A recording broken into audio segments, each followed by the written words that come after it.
ਗਾਓ ਛੱਤੀਸਗੜ੍ਹ 2000 ਕਿਲੋਮੀਟਰ ਦੇ ਕਰੀਬ ਵੀਰ ਪਹੁੰਚਿਆ ਆਪਣੇ ਕੋਲ। ਪਹਿਲਾਂ ਤਾਂ ਧੰਨਵਾਦ ਆ ਵੀਰ ਦਾ। ਕਿੰਨੇ ਦਿਨ ਦਾ ਸਫ਼ਰ ਕਰਿਆ?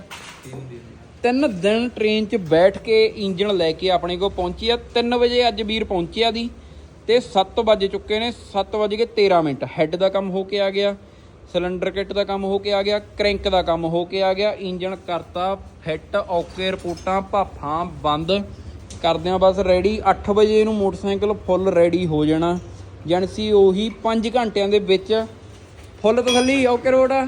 ਸਾਰਾ ਕੰਮ ਵੀਰ ਨੂੰ ਨਾਲ ਖਰਾਦੀ ਦੇ ਨਾਲ ਲੈ ਕੇ ਗਏ ਜੀ, ਸਾਰਾ ਕੰਮ ਕੋਲ ਬੈਠ ਕੇ ਕਰਾਇਆ।